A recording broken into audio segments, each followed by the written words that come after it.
Hello, everyone, and welcome to Dog Talk, episode number two. Today we got Brandon Kaminer. Of course, I'm Spencer Pattison, the voice of the Bird Dogs. BK, it's good to see you. It's been too long. Happy to have you on. How are you? Yes, sir. Doing good. Out here in Dubai right now, finishing up the new Baseball United season. We got about 2 weeks left, and then we'll go from there. But things have been awesome out here. Yeah, no, I definitely I've got a lot of questions about Dubai because it seems really cool. It seems like an awesome opportunity for you. You play for the Mumbai Cobras. Of course, there's four teams in Dubai, and you're on the team that's in first place right now, and Yep. there's a reason. I mean, you're 9 innings, zero ERA, 11 strikeouts. You've been lights out. What's your experience been like? So it's been a lot of fun. Luckily, I got two old teammates on my team here, so coming here knowing a couple kids have helped a lot. Just settling in and stuff, and everyone's really cool. All the teams kind of, we all eat together down at the dining hall. Everyone clicks pretty well, so it's been a really fun time. They say we've clinched for the championship, but I think you know, probably it's like a 95%. So we're gonna try and go win the last game tomorrow, but I think we should be set for the championship, which will be a 2 out of 3 series next week. Yeah, no, I've been tuning in. I've been enjoying some Dubai baseball. A lot of good talent in that league. How'd you get the opportunity? So after the season, there was a guy who reached out to me, and I don't know. I'm not 100% sure how he got my contact, but he's been around. He coached in Mexico and stuff, and he reached out and he asked me if I wanted to do it, and I wasn't sure at first. Originally it was a tough decision, and I actually lost the opportunity for a couple weeks, and kind of changed my mind and told him, if something pops up, come back to me. And luckily, thank God, he reached out a few weeks later and he said, "Hey, there's another spot." So when he texted me, I hopped right on it, and I'm super happy I made the decision. So Let's go. Yeah, no, I've seen you post about, riding camels and just enjoying Dubai. It seems like a really cool atmosphere. I know that I've seen some videos of some starting pitchers come out on a camel. I know that you started once. I didn't see you ride a camel onto the field. Did you? no, they did it for the first few games, and then Mm. I think they stopped for a little, and then yesterday was like National UAE Day or whatever for Dubai, so I think that's why they brought the camel back out yesterday. So unfortunately, I missed the camel ride, but I did go with my friend on the little camel uh, thing in the desert. So I still got to ride a camel, so that was cool. Well, hey, you never know. The playoffs are coming up, or I guess the championship is coming up. Yep. Maybe you ride a camel out Yeah. into the onto the We'll field then. see. I don't know. I'll be We'll tuning see. in. I'm curious. I would love to see you ride a camel onto the field. I think that would make my year. Um, so it's a new league, brand new.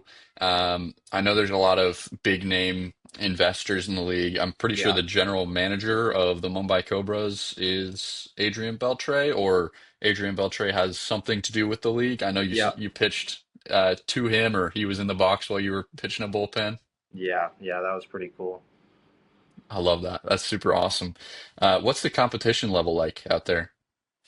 I mean, it's pretty good competition all around. I mean, there's a lot of ex-affiliate guys, and we're playing Mid East right now, so there's a couple old big leaguers on that team. We have a couple of ex-big leaguers on our team as well. So the ages range from I think the youngest kid here might be 18 all the way up to 45. So it's pretty fun. Yeah, I would say it's definitely some good baseball for sure. It looks fun. And the reason why it looks so much fun is there's some interesting rules. I'm curious what you think about the Yeah. rules. You got the money ball and the fireball. Money ball, if you hit a home run, it's two times the amount of runs. Yeah. And then the fireball is if you get a strikeout while you have the fireball, the inning's over, no matter what, Yeah. which is absolutely awesome. I know you pitched with the fireball maybe once, and then you've pitched Yeah. against the money ball. as well. What's your experience with the money ball and the fireball? So it's definitely unique. They kind of threw that at us a couple days before the season started. Like we didn't know coming in here about those rules, so it threw me off a little. But I mean, I guess it's at least there's not just one or the other, so it's fair on both ends. Yeah, I just try not to think about it, and if I get the money ball, I just try and execute a pitch the same way I would otherwise. So luckily, I haven't run into too much trouble with that, but it makes the game a little more interesting. If a team's down by a lot and you have three guys on, you get hit 8 run homer. So like it works out in both ways. We've been pretty. There's a kid on our team who I think has had because if you get a fireball strikeout, you get 3 strikeouts to your name. So like Mm, there's a kid who's had the fireball. I think he's had 3 fireball strikeouts. So like for our team, it's definitely been more in our favor, which is good. But that's awesome. hmm, I love it. No, I think it's super fun to watch. I've tuned in and it looks like you've settled in nicely and it appreciate it. looks like you're having a great time and you're pitching really well. So that's been fun to see. Lefty slinger. Well, let's transition. Let's talk about the Bird Dog season and your third season in professional baseball. You had a fantastic year. You were named an All-Star. Looking at the numbers, you pitched 79 innings. You started as a reliever and then you transitioned to a starter and ended up with a 2.51 ERA, and you struck out 72 batters. Not too shabby. Yeah. What was your overall just thoughts on your first season with the Bird Dogs? I had it was a great time. Obviously, we had a good team. It was us being the first year in the Frontier League. It takes time to adjust, but I think overall we finished strong, bringing in some new guys. Just happy I had the opportunity to play there because I didn't find out till very late in the off season. It was a tough decision, but I knew going to that league a little better baseball. Deep down, I figured it was the right decision. So, it was a great experience all around for sure. I enjoyed it. Well, you began the season as a reliever, and you were lights out. First 8 games you pitched, no runs. Talk to me about that first stretch, those first 8 games. What was working well for you to just sit guys down? So, originally when I came in, I was hoping to be a starter, and when they told me that I was going to be a reliever, I kind of just switched that mindset to knowing that I have to come in and since I throw 4 pitches, I kind of knew that I just got to come in and throw what's working. So I was mostly fastball slider in the beginning, and just coming in, holding the game, throwing first pitch strikes, getting ahead really helped me a lot. And of course, starting off like that definitely helps me set up the rest of the season. So yeah, I've it's the bullpen's growing on me for sure. Of course I'm throwing out of the bullpen here, so I like doing both. Just trying to be the best help I can to the team. So when Brett told me that I was going to be a bullpen arm, I kind of just went with it, and it worked out for me. So it was fun. Yeah, you made the transition to a starter in mid-June. What was that transition like mid-season? It worked out since I had a couple games that I was able to build up out of the pen just instead of throwing one inning at a time and just getting thrown into the fire. So luckily, like for me, my arm was built for it. I think I threw 4 or 5 innings in my last relief outing before I started, so it wasn't too much of a transition. Just had to start mixing in more pitches and switching up the game plan a little since a lot of these guys have scouting reports and kind of pay attention to what the bullpen guys throw. So it was fun. Me and of course good buddy Drew became a starter as well. So us being roommates, like talking about everything, definitely helped. And yeah, so we'll see next year what they want. Yeah, and that's Drew Henderson, of course. He's another fantastic name and a fun guy to watch. Hopefully, we'll have him on the podcast soon. Well, that first start was one of my favorite. That was one of my favorite series. It was the first road trip that I went on. So, my first year in professional baseball was definitely um, really a monumental series for me, but it was Hmm. also the first series that we sweeped, and it was against New Jersey. And you came in, you pitched 4 innings and no hits allowed, and you were pulled out of the game, of course, because your pitch count was high, and it was your first start. They wanted to ease you into that starting rotation, and didn't want to risk anything for the no hitter that was going on. What was your mindset throughout that game, and then what were you thinking when they pulled you out of that game?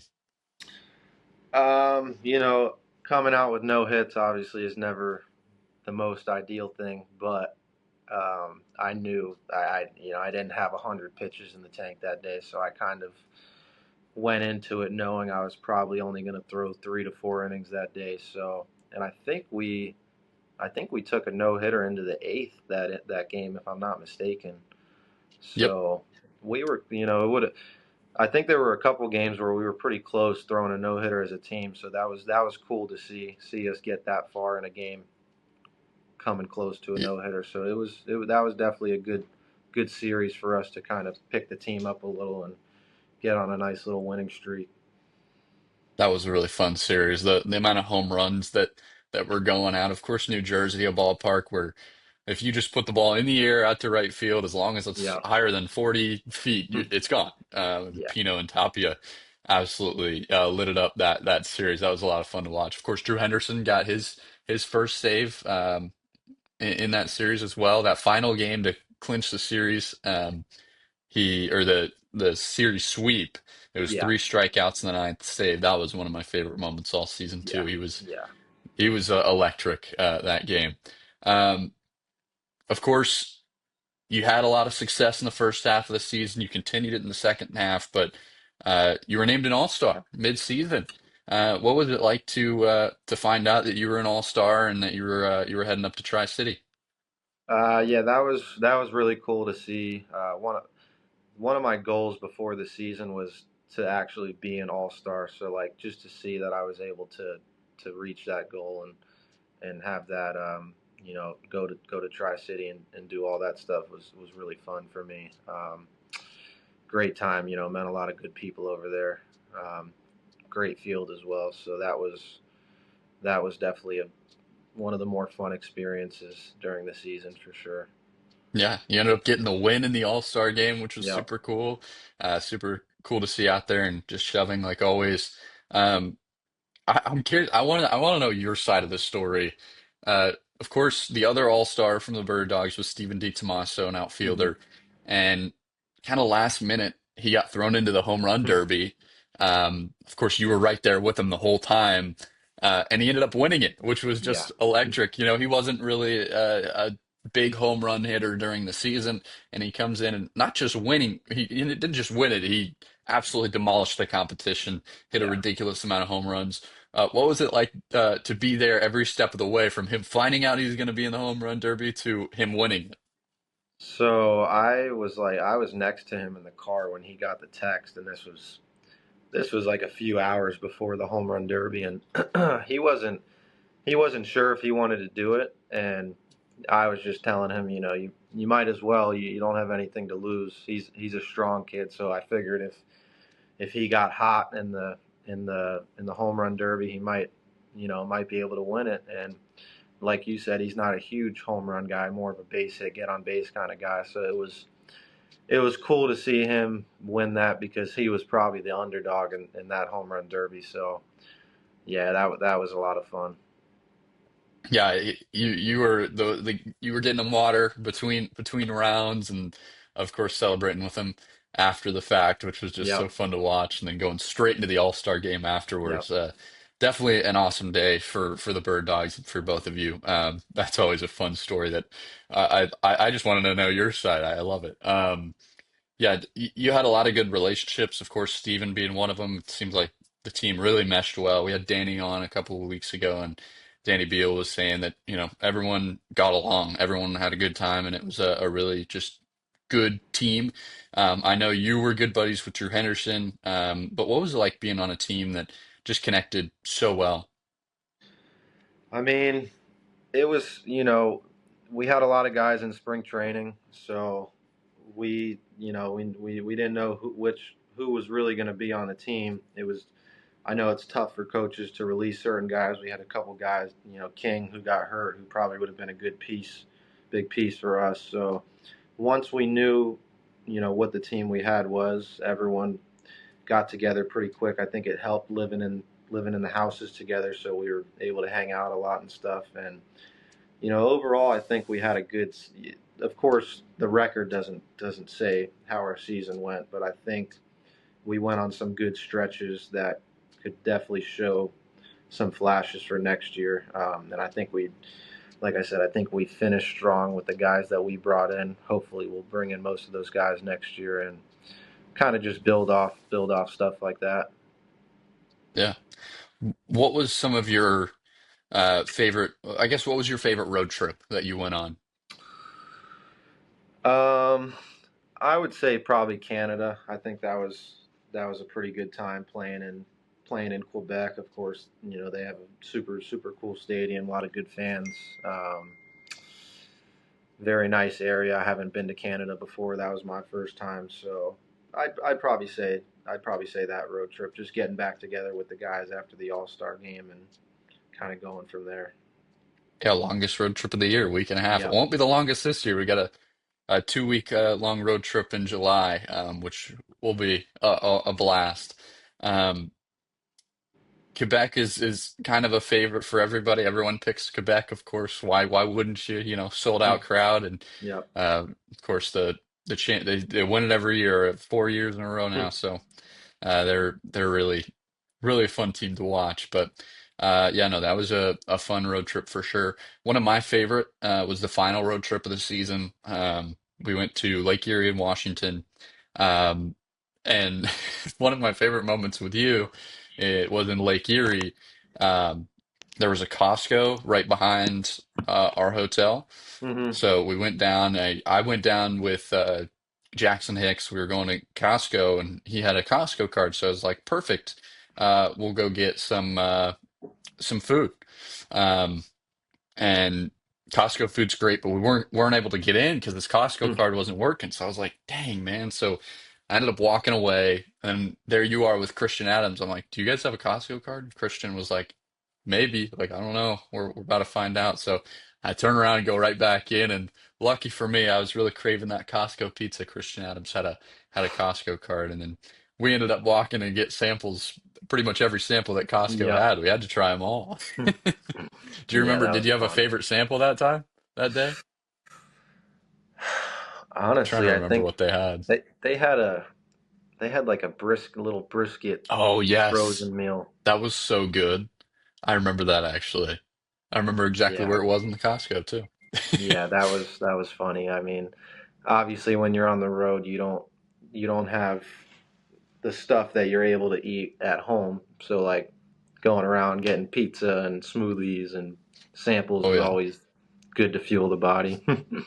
It's always fun. No, that was a really fun time. Well, let's talk about, your high school career going into your college career. I know you had a lot of injuries. You struggled with a lot of injuries and kind of a rocky career, but here you are. You're in the pros, and now you're pitching in Dubai. It's pretty awesome story. I really enjoy it. So, high school, you went to Stoneman Douglas, one of the um, premier high schools for baseball, Hmm. and you were a high school All-American. You got a 1.16 ERA, 190 strikeouts.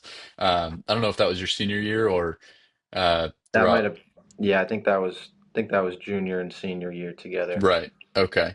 Well, an absolute phenomenal high school career, and I'm sure you played around a lot of really great talent. What Hmm. was it like playing at such a big school like that?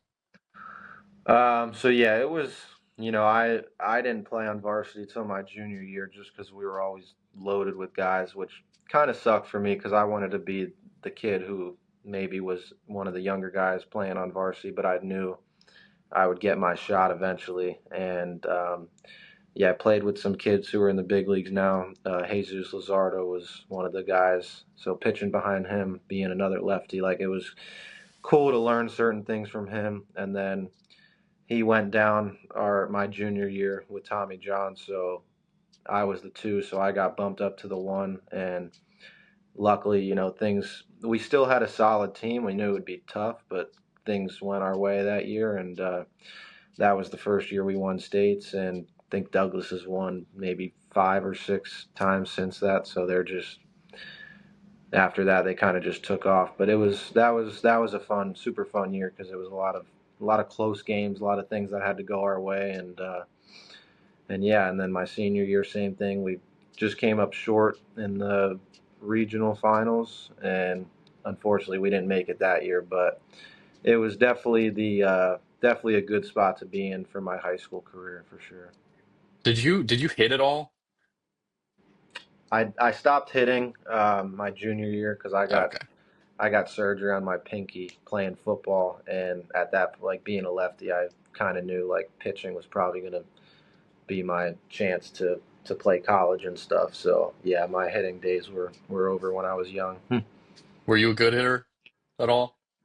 I was more of a contact leadoff guy. I actually got my coach gave me an at bat on my senior day because we were up a bunch of runs. He knew I wasn't going to pitch, and I actually it was my first swing in like 2 years, and I hit the. It was cool for me because it was technically a walk off mercy rule, but the ball hit right off the fence. I thought I had a homer, so that would have been really cool to have a homer in my high school career. But that's about it for hitting. Oh, that's awesome. You're so close. I know. No, that's great. So, you committed to Miami Yep. in high school, and I'm not sure if it was before the season or before the school year. You ended up transferring to Florida Southwestern State. What was kind of the mindset there? Yeah, so at Miami, went in, probably wasn't in the shape that I should have been. I was a lot skinnier, wasn't working out like I should have, and I actually I was pitching through a torn meniscus my whole time there, and I didn't know until after I got released, and so I got surgery that fall after like around holidays, and I was able to pitch at Florida Southwestern, but it wasn't like the healthy pitching. I was just kind of going out there wanting to pitch. So my whole freshman year was kind of just like a learning lesson for me. I didn't redshirt because I technically played. So yeah, that was tough. But I think once I got to junior college, I was able to kind of find myself again and get back into the routine that I needed to have. And junior college was a really good time for me. I enjoyed it. Yeah, so you went from Florida Southwestern State, and then you transferred to Wallace Community College. Yep. Is it Dothan? Yep. So how you said, okay. Um, and you pitched well enough.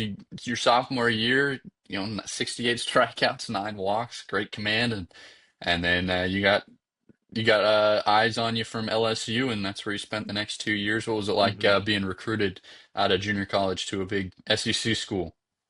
So Miami was my first offer out of high school, and I committed pretty quick. So once I got to junior college, I kind of took my time a little more. I had some offers in the fall, but not like big name schools. So I had in the back of my head like, let me wait, let me go out, see what I can do, and see what I can get. So once they reached out, they had no lefties on the team at the time. So going to a big school like that, having no lefties, it was kind of hard for me not to take that opportunity. So I think I committed around halfway through the season.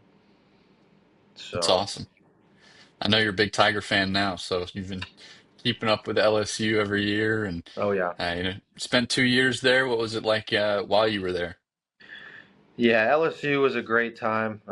Unfortunately, being there during COVID, wasn't the greatest. Everything was up in the air. I had a great role my junior year, and then I actually got COVID about a week before my senior year, so I didn't pitch much my senior year, which kind of sucked for me. Like graduating that year, hoping I can play and maybe make it out of there. But like I said, everything happens for a reason. I was able to go to Georgia State, meet a lot of cool people after that. So, and that's when they had the 5th year option for guys like me. So, figured I would use my 5th year and go to a smaller school and just and just kind of go from there. So, but it was a great experience. Was there for the national championship for football. So, lot of cool things those Yeah, I'm couple sure years. you and Joe Burrow were boys, right? Yeah, maybe a little. No, I I would love see him. it. I would see him a couple times, but yeah, he was about his business. Yeah, makes sense.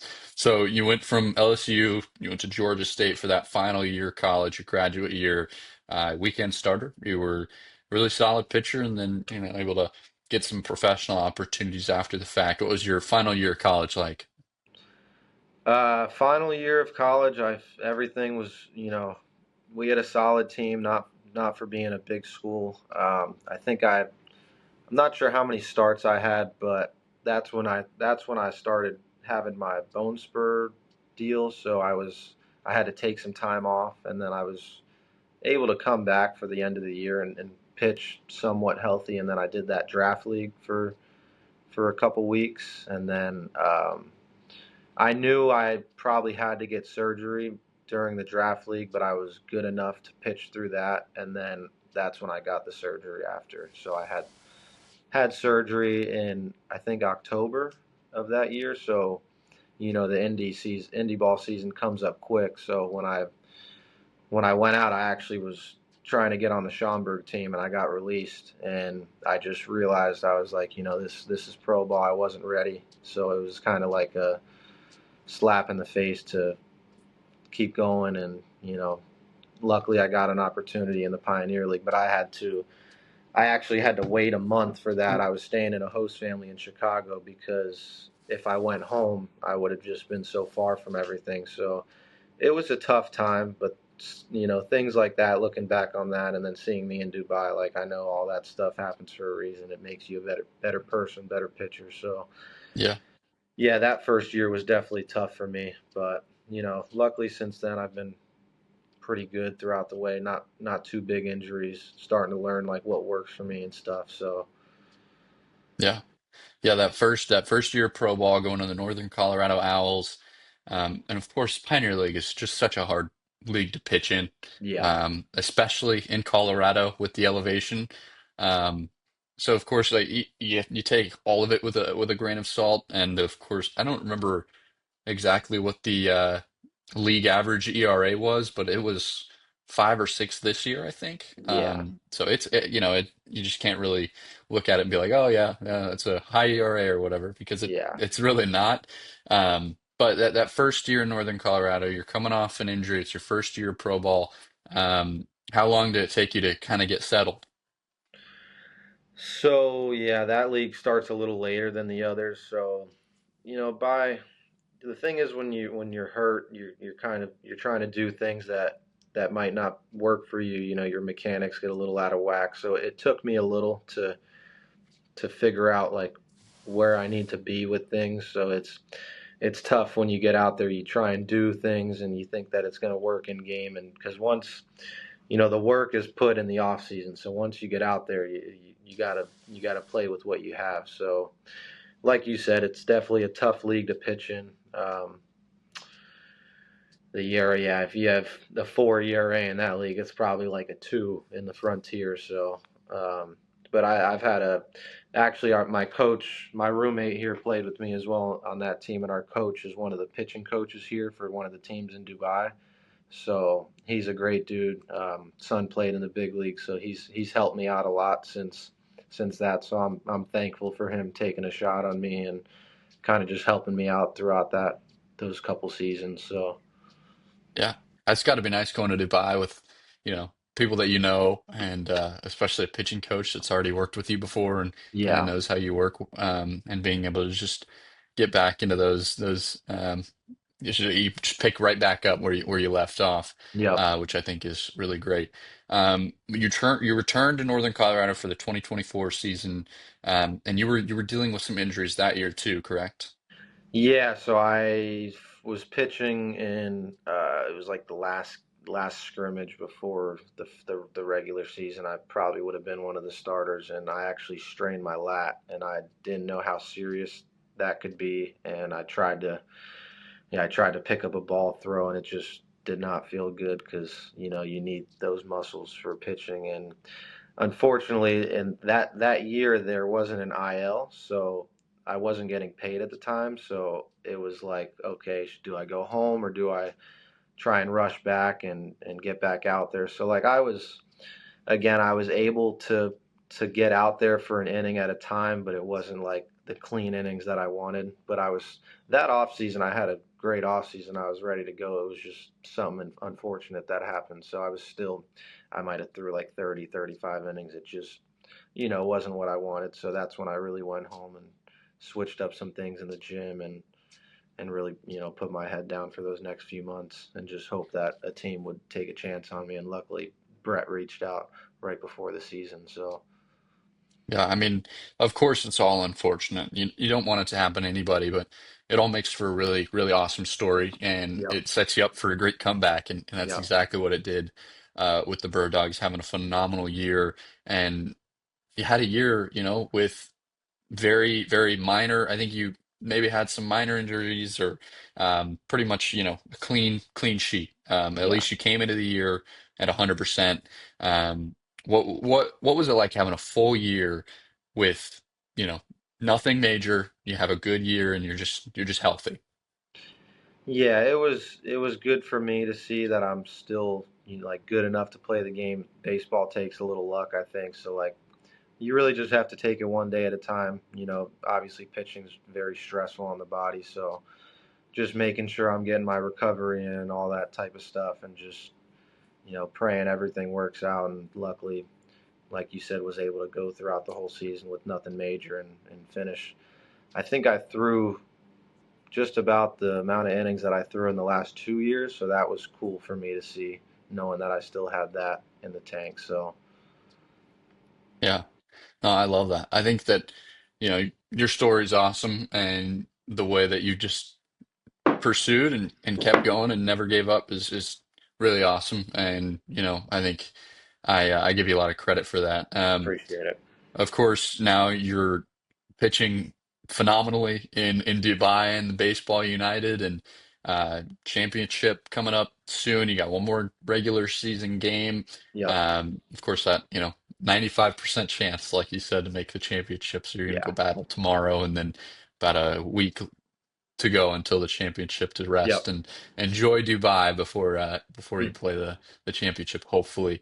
Um, but looking forward to next year, what are you excited about? What goals do you might have for yourself? So yeah, definitely looking forward to see what team we bring in. Of course, the goal being an indie ball is to get picked up, but that's out of our control. So I just have to go out and keep performing and not really think about that stuff. Um, I actually have a couple offers after Dubai to go play winter ball for about one more month, so I'm probably going to make a decision on that soon. So I'll probably keep pitching here for another month after this, and then head home around January, February time, and take a little time off and get ready for May. So It's awesome. That's awesome. So next year, what sticks out to you about coming back to Kinston, and what are you most excited? Whether it's something about Kinston or something about the baseball team. well, I saw that I'm not 100% sure, but I think they're adding some teams in the Frontier League. You would know more than I do, but I saw a post on Instagram that they might be adding a couple teams. Is I that don't right? believe so. No. I don't think so. I think that might. I think I know what you're talking about, though. I think it's something for the future, but not this year. No. Okay. Okay. Yeah, but Yeah, I saw. I think they added a couple games on the schedule. yes, they Might did. play a couple different teams than we played last year. I'm not. Yep. I'm not. Yeah, I haven't. I got to go back and look, but it'll be cool to play some new teams and have a healthy team. I know Brett was dealing with a lot of stuff, so I think having him back as a coach, because obviously on the road we didn't even have a manager, so it was hard for us to go out there and do what we usually do. So having him out there healthy, I think will be big for us, and bringing in a lot of the guys who did well last year, and then a couple additions. I think we'll have a good shot of making the playoffs. So that would be really cool for us to make the playoffs in our second year. I love it. So about Kinston specifically, I asked Danny, you know, of course he lives in Greenville, so he's very used to this atmosphere. A lot of different food places out here. Kinston has some great food. Um, there's some fun things to do. What kind of do you miss, or what are you excited to see again, food wise or atmosphere wise? Yeah, North Carolina was it was a good spot to be in. Yeah, I golfed a lot on my off time. A lot of nice courses out there. When you become a starter, obviously you're on more of a routine. So like that would be like my little hobby if I knew I wasn't pitching for a few days and having going to Greenville, cool towns that I haven't been to before and stuff. Good weather, so nice field. Obviously, our field got voted the best, basically like the best field in the Frontier League. So it was fun. It's an older field, older stadium, but the certain those guys do a really good job there. So it's fun showing up to a stadium that you can have a good time at, get good fans, and kind of go from there. So Yeah, definitely a lot of exciting things for this upcoming year. Three more home games, six more games total. So that'll be a really fun thing as well. Of course, who doesn't love more baseball? Goes into the yeah, first week of September now is our last week of the season, regular season. So that'll be really exciting. I can't wait for baseball to be back here. I don't know I don't know what I'm going to do for myself for the next few months, but I'll figure it out. Yeah, no, a lot of exciting things coming up for next year, though. yeah. Last question for you, and I don't think I've ever talked to you about this, but you had filled out a fun fact that you can play the piano, and I've hmm never asked you about it. When did you learn how to play the piano? How good are you? So my dad is in a band. He's played guitar since he was probably 10, 15 years old. So I kind of get like that music side from him. I took lessons for a while when I was younger. Kind of just came like guitar was never something that I was able to pick up. So I played piano and it kind of just it was a fun hobby to have since I was playing so many sports younger as a kid. And unfortunately, with baseball being so hectic, I had to stop playing eventually. But I could still sit down and play some songs. I'd like to pick it back up for a good hobby, but it's fun. It's peaceful. Like you're just sitting down, learning new stuff, playing good music. So yeah, that's like a weird little hobby that I have. So I love it. maybe I don't one, think it's maybe weird at one, all. maybe one day they could bring me out for the anthem or something. That'd be fun. I'll keep that in mind. We are scheduling everything, so that might be something we have to do. Put it Well, in your BK, notes. I appreciate you, and Oh yeah, I'll be tuning in Dubai. I know that you're appreciate it. quite a few hours ahead. You're about ready for bedtime, and it's morning for me. I just woke up, so Yeah, thanks for appreciate you, man. having me. I really appreciate it. Well, we'll talk to you soon, and enjoy Dubai. Enjoy your off season. If you play some winter ball, go shove. Yep. I look forward to keep tuning in. We'll see you soon. Awesome. Thanks, Spence. All right, thank you everybody for watching, and hey, we'll see you in the next episode.